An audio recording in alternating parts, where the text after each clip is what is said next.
Negative ہے۔ جتنے مجھے دیکھنے والے ہیں میں سب سے گزارش کرتا ہوں، ایک تو اپنے رشتہ داروں میں اپنے اور پرائے کی تمیز پیدا کریں۔ ہم بعض اوقات رشتہ داریاں نبھا رہے ہوتے ہیں اور اس کا کوئی حاصل محصول نہیں ہوتا، ہمیں پتہ ہے کہ وہ ہمارا سخت ہم سے بغض رکھتا ہے، ہماری لیگ پولنگ کرتا ہے، ہماری غیبتیں کرتا ہے، ہماری چغلیاں کرتے ہیں، ہمارا کھاتے ہیں لیکن ہمارے خلاف چلتے ہیں، احسان ہم سے لیتے ہیں لیکن احسان فراموش ہیں بہت زیادہ۔ چلیں ایک تو ہے کہ آپ نے کسی کے ساتھ احسان کیا، بالکل یہ صحیح بات ہے کہ آپ اس کا بدلہ بالکل اس کی خواہش نہیں رکھنی چاہیے، لیکن ایک ہے کہ اس کے باوجود وہ شرارتیں کر کے آپ کو نقصان پہنچا رہے ہوں اور آپ کی عزت خراب کرنے کی کوشش کر رہے ہوں، لیکن ہم پھر بھی رشتہ داریاں نبھانے کے چکر میں ہوتے نہیں، بیٹا دیکھو رشتہ داری تو نبھائی جاتی ہے۔ بھائی کون سی رشتہ داری نبھا رہے ہیں اور کیوں نبھا رہے ہیں آپ رشتہ داری؟ آج آپ ان کو فیس کرتے ہوئے گھبرا رہے ہیں، کل آپ چلے جائیں گے آپ کے بچوں کو تو تباہ کر دیں گے۔ اس طرح کے تخریب کار رشتہ داروں سے دور رہنا واجب ہے کہ جن کے قریب رہیں تو دل پھڑوا دیں، آپ کے بچوں کو آپ کے خلاف کر دیں، بیوی کو شوہر، شوہر کو بیوی کے خلاف، ماں باپ کو اولاد، اولاد کو ماں باپ کے خلاف، بہو کو ساس اور ساس کو بہو کے خلاف لڑوا دیں۔ ایسے رشتہ داروں کو پہچانیں اور ان سے دور رہیں، اس میں شرن کوئی آپ کو گرفت نہیں ہوگی کہ اپنے آپ کو شر سے بچانا ضروری ہوتا ہے۔ ایسے بعض لوگ ہوتے ہیں جو بے عمل اور گناہگار ہوتے ہیں، چلیں بے عملی گناہگاری ان کے ذات کے ساتھ ہے، کوئی بات نہیں، ہر گھر میں تقریباً ایسا ہی ہے، لیکن اگر وہ اس کا اثر آپ کی اولاد پر، آپ کی زوجہ پر آ رہا ہو تو پھر واجب ہے کہ آپ ان سے روکیں۔ جیسے مثال کے طور پر کوئی گھر کی خاندان کی خواتین ہیں جو بے پردہ گھومتی ہیں اور حیا کا مادہ بہت ہی کم ہے، جو خلاف شرع ہے اور گناہ ہے، اگر آپ کی زوجہ زیادہ ان کے پاس بیٹھیں گی وہ بھی بے عمل ہو جائے گی، وہ بھی گناہگار ہوگی۔ اور اسی طرح کچھ بدتمیز ہوتی ہیں جو شوہروں سے بدتمیزیاں کرتی ہیں، سینے پہ چڑھ کے گفتگو کرتی ہیں، اور تو آپ کی زوجہ بھی کچھ عرصے بعد اسی رنگ میں رنگ جائے گی، یا آپ کے بچوں کے گھروں میں جائیں گے تو وہ گندی عادات، کوئی سگریٹ پی رہا ہے، کوئی قہقہ لگا رہا ہے، گالیاں بک رہا ہے اور گندی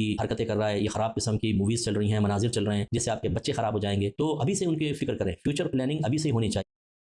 اچھا زوجہ بھی اکثر ایسا ہوتا ہے کہ شادی کی وہ خدمت کے لیے چھوڑ دی امی کے، خود باہر چلے گئے، حالانکہ زوجہ اس لیے نہیں تھی کہ وہ گھر کے سارے کام کر کے آپ کے ماں باپ کی خدمت بھی کرے، ایک نوکرانی لانا مقصود نہیں ہوتا، وہ ایک آزاد عورت ہے، وہ آپ کی زوجہ ہے، آپ کے ساتھ ہونی چاہیے۔ تو بعض بھائی رکھ سکتے ہیں اپنی فیملی کو، لیکن نہیں ہمارے یہاں جو رسم و رواج ہے کہ نہیں جی وہ ماں باپ سے علیحدہ نہیں رکھوں گا، چلیں آپ نے زوجہ وہاں چھوڑ دی، اب گھر والوں کا رویہ انتہائی خراب، اس کو بے عزت کرنا، ذلیل کرنا، آپ کو اطلاع بھی مل رہی ہے تو آپ اسی کو سمجھائے جا رہے ہیں کہ صبر کرو صبر کرو، اور اس کے بعد پیسہ سارا ادباً والدہ یا والد کو بھیج رہے ہیں آپ۔ اچھا کوئی اس میں ناجائز نہیں کہہ رہا ہوں، نتیجہ کیا نکلتا ہے، والد صاحب نے ایک دکان بنا لی، والد صاحب نے ایک مکان بنا لیا، مکان میں تو آپ کا پیسہ لگا دیا، اس کے بعد ان کا انتقال ہو گیا، سارے بھائی بہن کھڑے ہو گئے کہ اس میں ہمارا حق ہے، ساری زندگی آپ کماتے رہے اور آپ کو اتنا سا حصہ دے کر آؤٹ کر دیتے۔ ایک دفعہ ایک بھائی نے مجھے کہا کہ میں باہر سے کما کے بھیجتا رہا، بہت بھیجا، اور میری بیوی مجھے کہتی رہی کہ دیکھیں بچوں کے لیے کچھ کریں، ہمارے لیے بھی جمع کریں، اور میں نے سنا ہی نہیں، بہن بھائیوں کی شادی کر دی، مکان بنا لیا، شاید 6 منزلہ کہا تھا انہوں نے۔ اس کے بعد لاسٹ میں کہتے ہیں جب میرے یہاں کوئی مسئلہ ہوا تو والدہ نے میری زوجہ کو بھی گھر سے نکال دیا، مجھے بھی گھر سے نکال دیا۔ تو اس طرح کے معاملات ہوتے ہیں، ایسے لوگوں کے لیے صرف ایک میرا کویسچن ہے، آپ یہ سوچیے گا کہ جس ماحول میں آپ کی زوجہ زندگی گزار رہی ہے اور آپ اپنے گھر والوں کا رویہ دیکھ رہے ہیں، اگر آج آپ کا انتقال ہو جاتا ہے تو گھر والوں کا رویہ آپ کی زوجہ اور بچوں کے ساتھ کیا ہوگا، اور جتنا آپ نے کما کر ان کو دیا، کیا ان میں سے وہ سارا حصہ نکال کر آپ کی زوجہ کو کچھ حصہ نکال کر دیں گے؟ سوچیے گا ذرا۔ اس لیے یاد رکھیں بیوی بچے آپ کی ذمہ داری ہیں، ان کو ان کی تربیت آپ کی ذمہ داری ہے، خالی پیسہ کما کر دینا آپ کی ذمہ داری نہیں ہے، اس لیے بہت بہتر ہے کہ اپنے زوجہ کو اپنے ساتھ رکھا جائے، اپنے بچوں کو اپنے ساتھ رکھیں تاکہ ان کی صحیح آپ تربیت کر سکیں، اور اس میں کوئی خلاف شرع چیز نہیں ہے۔ یہ طریقہ کار غلط ہوتا ہے کہ شادی کی آپ نے زوجہ کو یہاں چھوڑا خود وہاں چلے گئے، ایک ہوتی ہے کہ مجبوری، یار میں رکھ نہیں سکتا ہوں، میں اتنے ایکسپینسز میں افورڈ نہیں کر سکتا ہوں، ایک الگ چیز ہے، اخراجات نہیں برداشت کر سکتے، الگ چیز ہے، ٹھیک ہے اس میں آپ مجبور ہیں، لیکن سب کچھ کر سکتے ہیں، صرف خاندانی رسم و رواج، لوگ کیا کہیں گے اس میں اپنے